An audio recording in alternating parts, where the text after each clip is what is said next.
Since January 1st, 2020, across all sports, Dave Koken has increased client bankrolls by 94%. Even more impressive, during this stretch, Dave has only released 25 plays rated 5%, winning 76% of them. To lock in Dave throughout the end of the calendar year, it would cost you $2,547. But through the Sunday at midnight, you can get all sports for all of 2021 from Dave for only $999. This comes out to under $4 per day and includes any rare 5% best bet released over this time. Act fast, as the Dave Koken Rest of 2021 All Access Special expires on Sunday.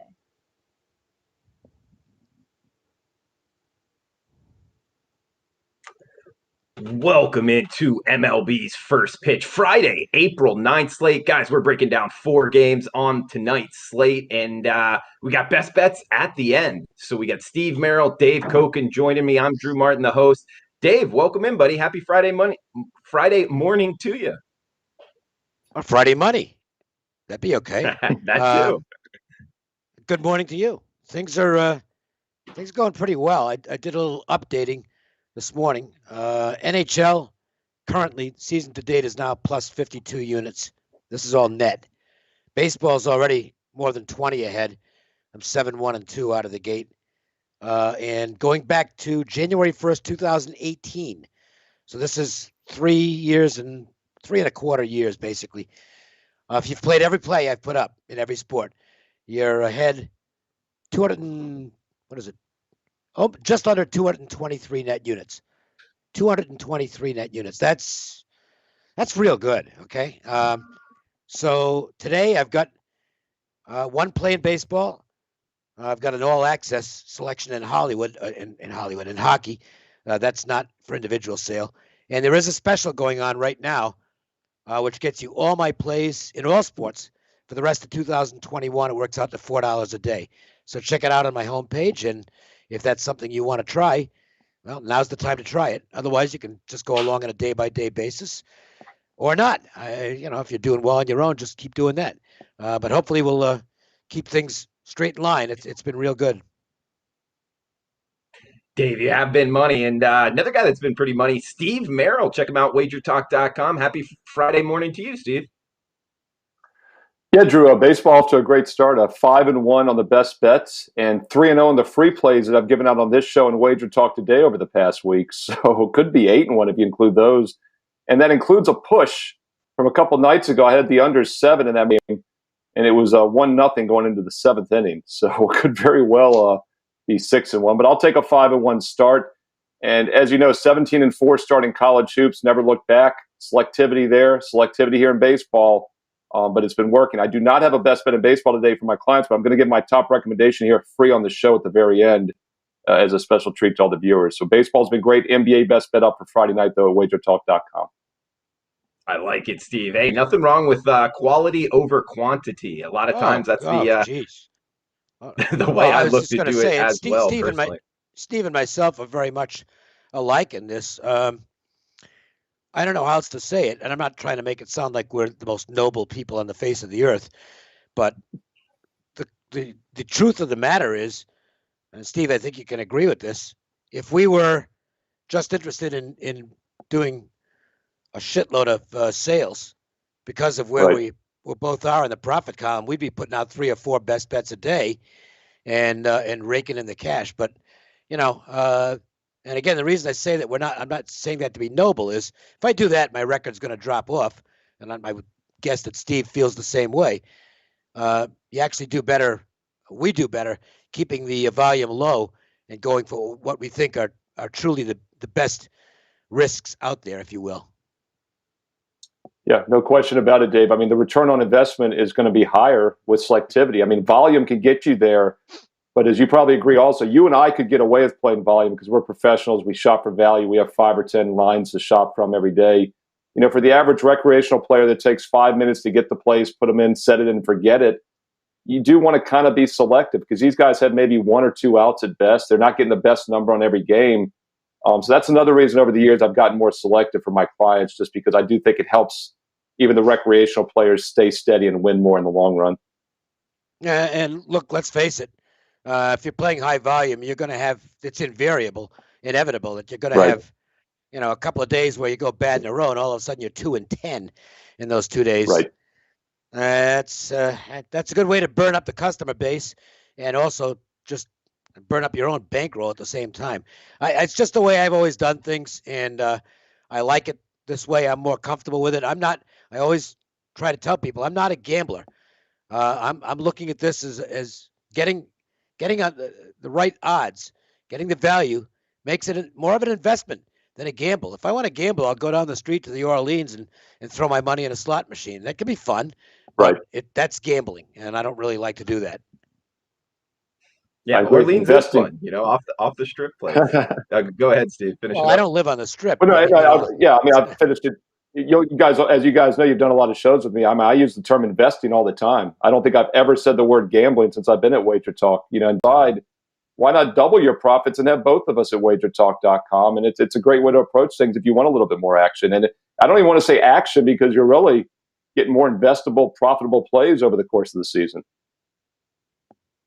Yeah, absolutely, guys. Check that out. WagerTalk.com. Steve Merrill, Dave Koken. Maybe a little hey, maybe you could even email in support@WagerTalk and look for both of them. Offer you a deal there. That's just kind of off the cuff, though, guys. So try it out with an email into support@WagerTalk.com. Guys, we got first game here, NL East. Let's break down these games. We got some good games. Philadelphia and Atlanta, first game up here. Charlie Morton going for the Braves. Zach Wheeler going for the Phillies. Two righties. Looks like 7.5 mostly is the total here. There is a couple eights juiced towards the under. We're seeing the Braves -125, -130, depending where you're shopping. Dave, coming to you first. Phillies, Atlanta Braves. Looks like this is a rematch of April 3rd.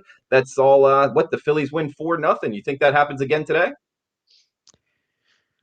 4-0. I don't know, but it was an outstanding pitching matchup last week. I was involved in that game, and I had the Phillies, so it worked out pretty well.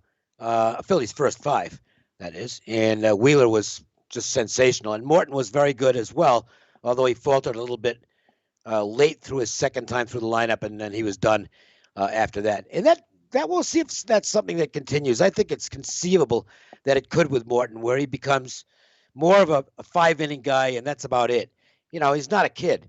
He's getting up there. He's 37, 38 years old, a lot of mileage out there. And I think that might be a good idea for the Braves. In fact, look, don't pace yourself. We don't need you to go 7 or 8 innings. Get out there and empty the tank in 5 innings. Nothing wrong with that, Zach Wheeler, this is all a rehash of information I provided last week.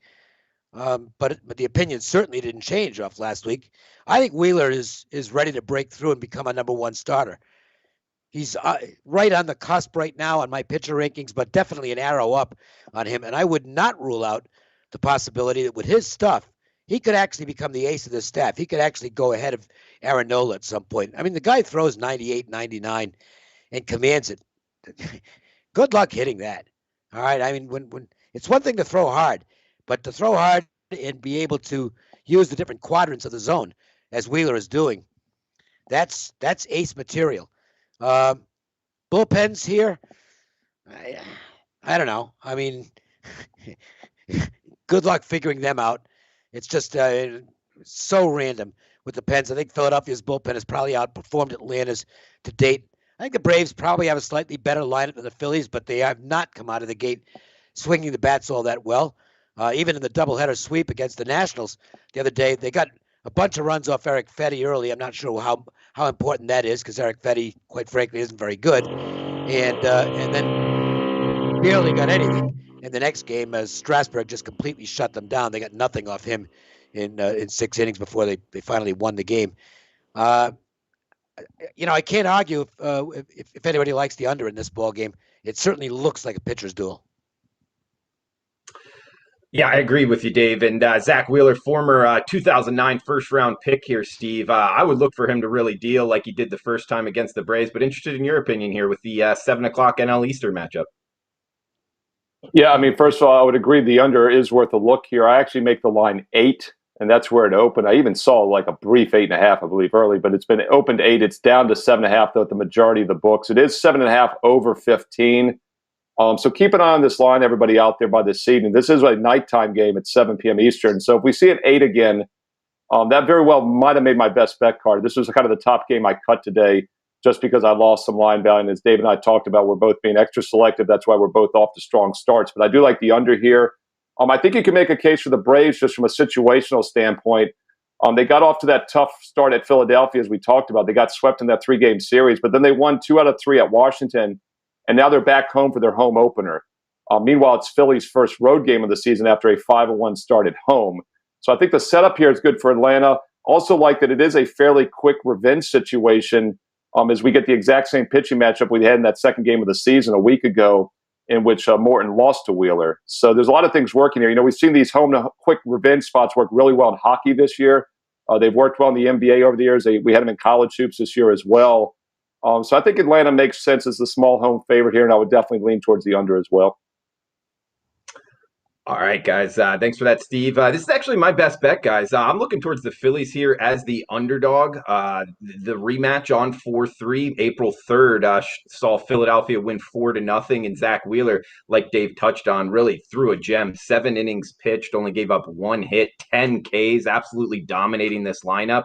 Interesting to note, I always go back to what the odds makers priced this at. It was Atlanta -110 for that game of the closing line. Now we're seeing it Atlanta -125.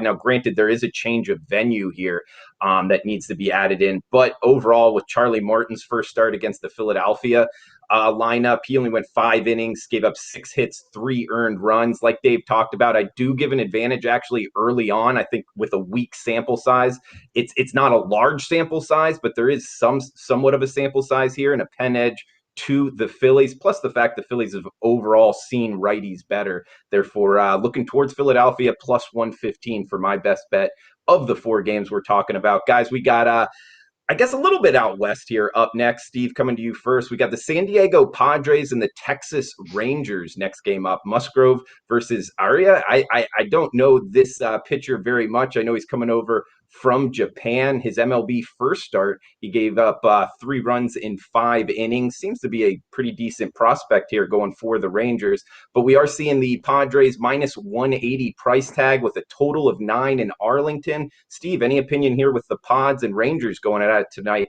8 p.m. Eastern first pitch?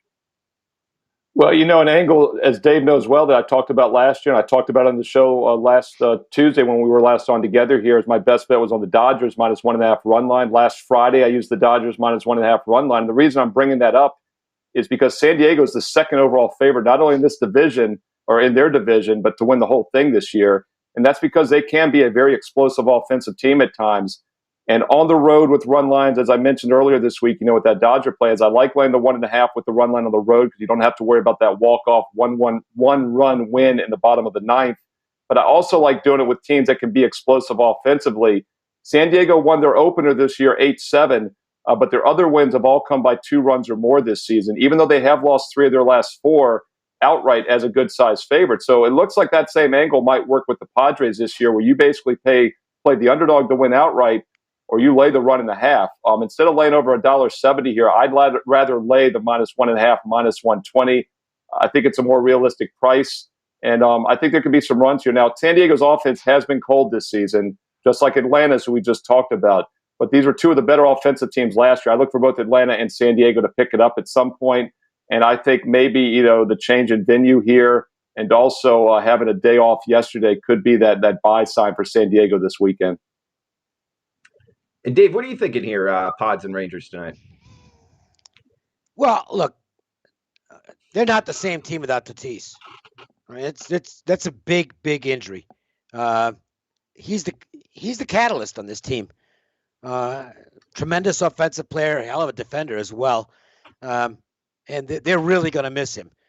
If he has to undergo surgery, if he can't rehab this, if he has to go under surgery, and he's out for a really extended period of time, I think it's going to put a big crimp in their playoff chances because it's, the Dodgers are in that division, so it's going to be really difficult to win the division to begin with, and that means you're battling for a wild card, and that's going to be difficult. So we'll see what happens long term with them. I think they're getting the center fielder. I'm just blanking on his name.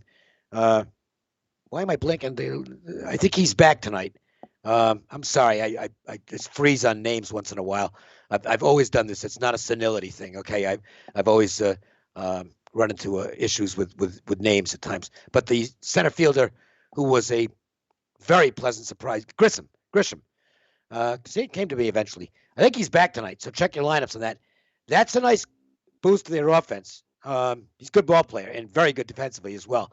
So the key here, though, is Musgrove, who for years has been kind of a tease.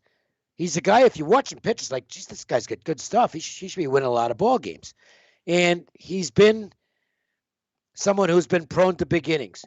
When he goes bad, he just goes real bad. He just doesn't seem to be able to compensate for it. He loses his command in the strike zone, which means he's throwing pitches in the middle of the strike zone, which you don't want to do.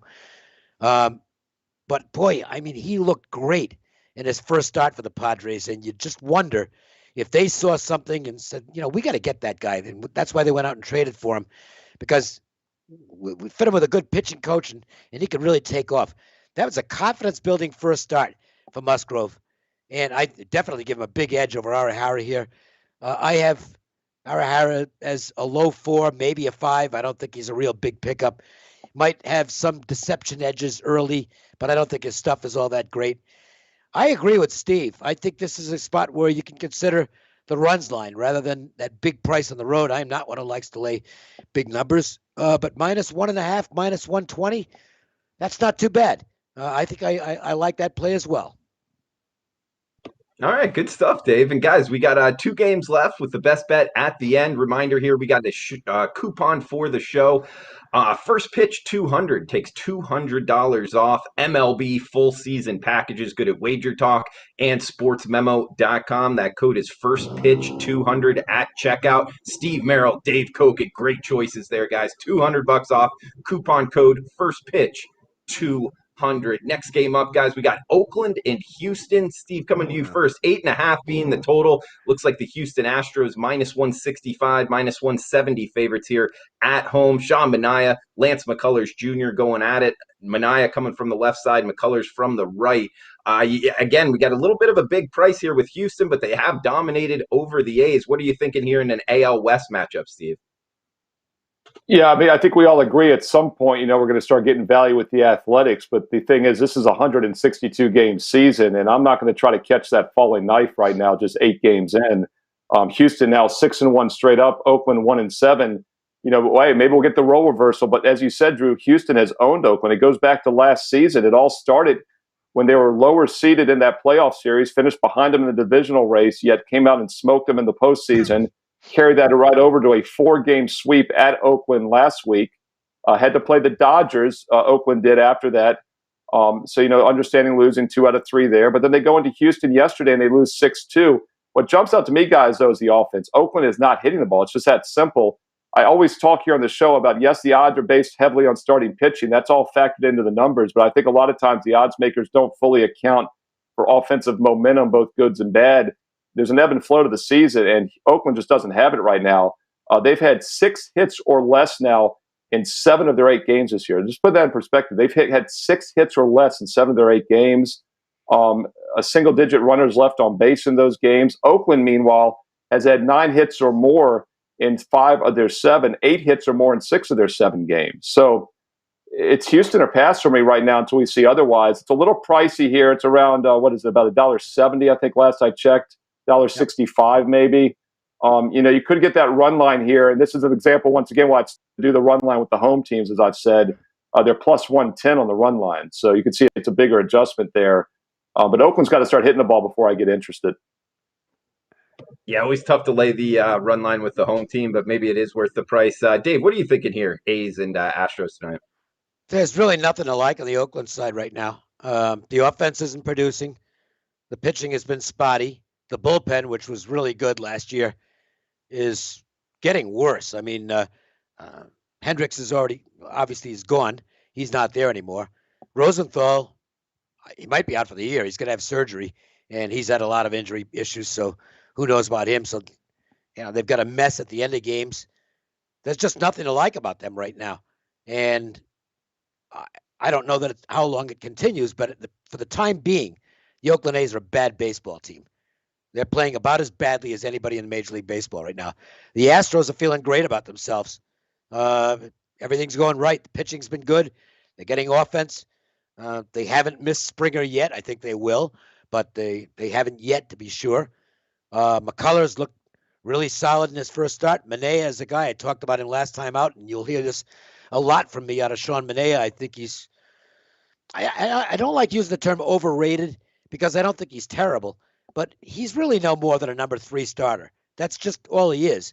And I think that the talking heads have overrated him over the past couple of years, trying to paint him as more than that. He's not. He's a middle of the rotation guy, which doesn't mean he's bad, but it does mean that he has a tendency to get overvalued by analysts and therefore sometimes by the betting market who listens to the analysts all the time.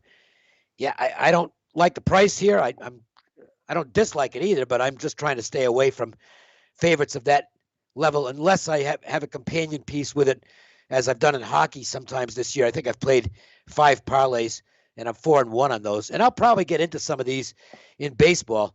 I don't like laying runs lines. They're tough to hit, first of all, because 1-run wins do happen a lot in baseball, and I don't want to hold a losing ticket on a -1.5. So my advice on Houston is, if you really like the Astros here, find a companion piece that you like as much, even if it's a smaller favorite or another big favorite, like the Dodgers or something like that. You won't get a great return, but your risk is a lot lower because you're only, for instance, risking 1 unit to win a small plus. That's not too bad.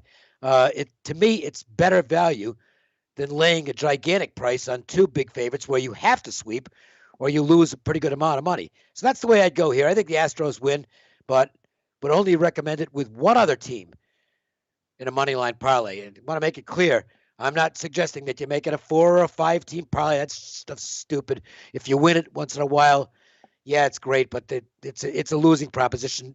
There isn't a bookmaker on the planet who wouldn't take your action if you're playing 4 and 5 team parlays. Okay, they love guys like that. That's what keeps them driving Mercedes every year. But 2 team parlays can actually be a pretty good investment. So that's where I'd look for the Houston side here. All right, good stuff, Dave. Guys, we got one more game and then best bets at the end. Shout out to the chat box. We got Abby Jackson, Stan in the house, Jessica as well, Chance, all welcome in. And Dave, you talked about earlier, not being a gambler. Definitely get that. But we are talking the nightcap here, 9:40 Eastern start here, Cincinnati and Arizona, the nightcap for tonight. So I know a lot of the gamblers out there might be more tickets written for the last game on the card. We get the Cincinnati Reds, looks like -120 at the opener, as high as -145 right now, going up against the Arizona Diamondbacks. Total of 9 here. Dave, you interested in getting involved in the nightcap? -120, this would have been a nice play, but I don't know. That was a strange opening line because that's not going to hold. I saw that number and it's like, no. Okay, so there was no point really getting involved because there's no way I could get that out to my customers at -120, and there's nothing worse than sending out a game at a price they can't even come close to getting.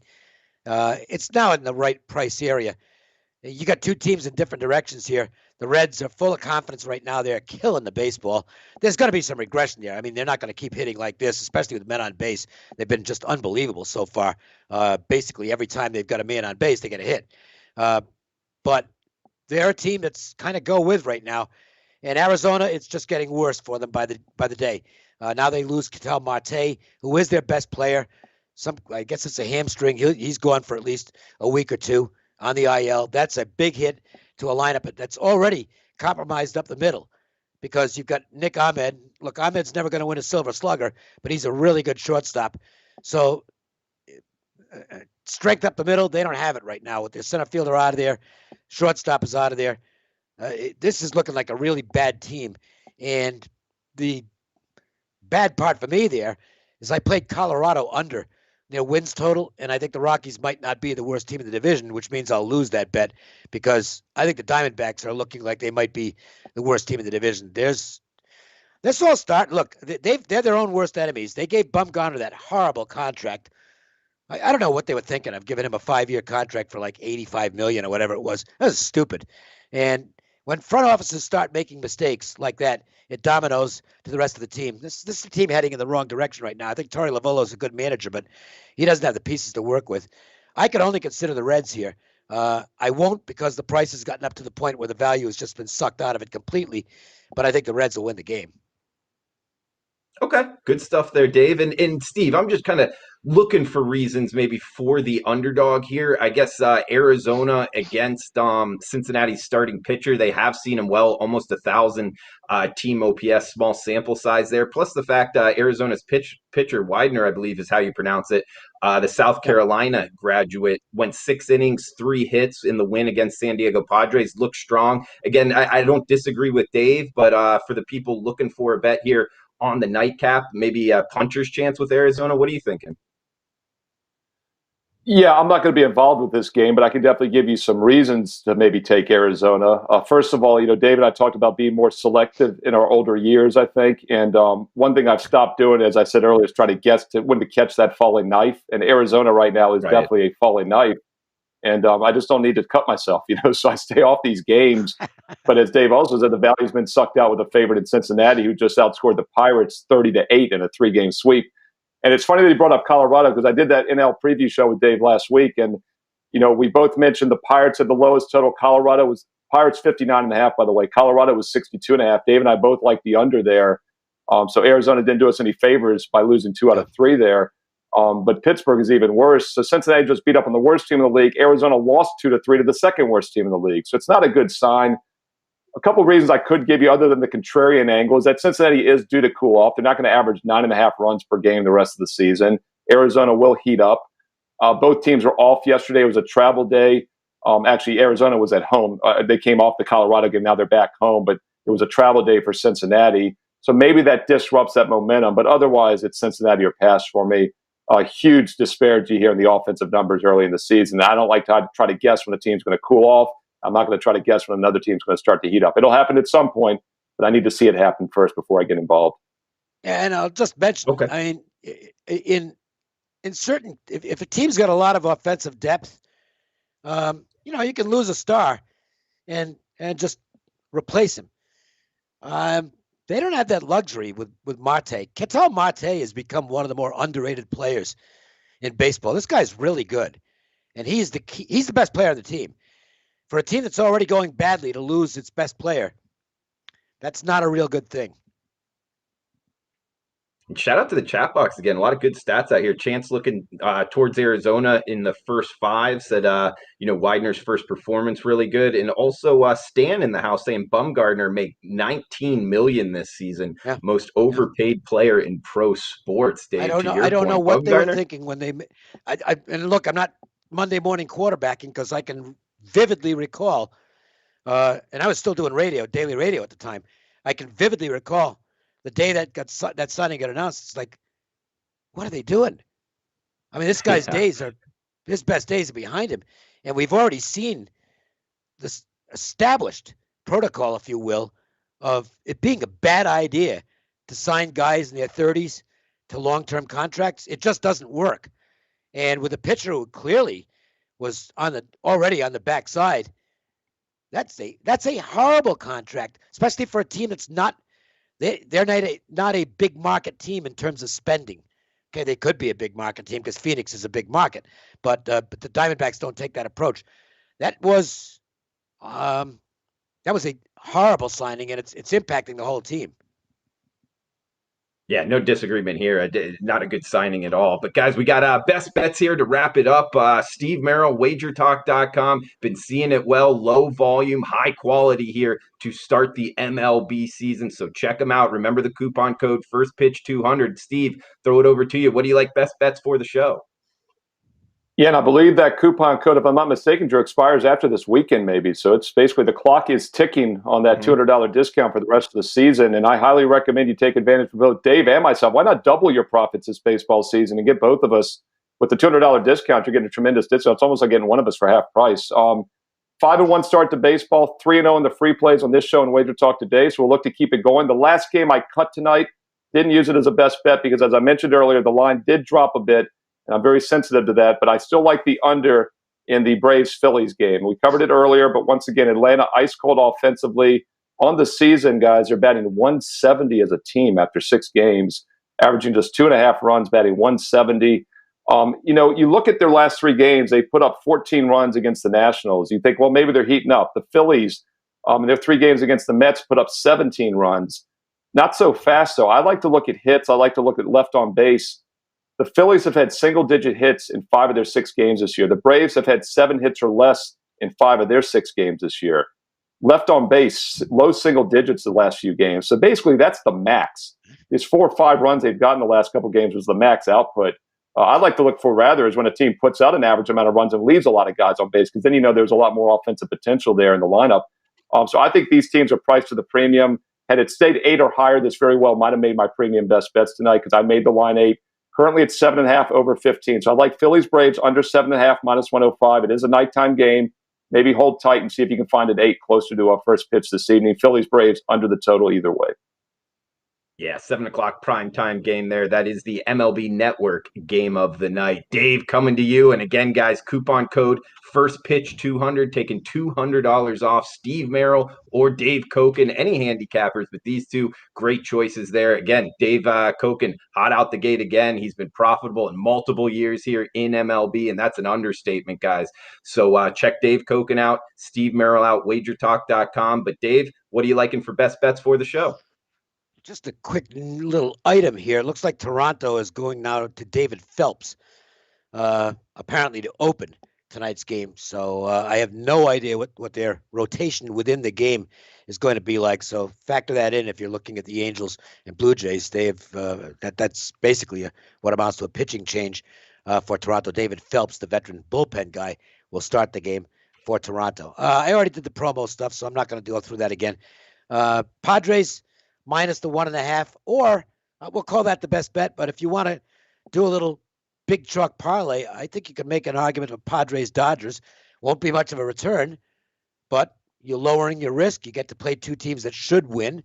And if it comes, it's not like you're going to sneeze at the profit if it comes out. So that's something to consider as a play for tonight.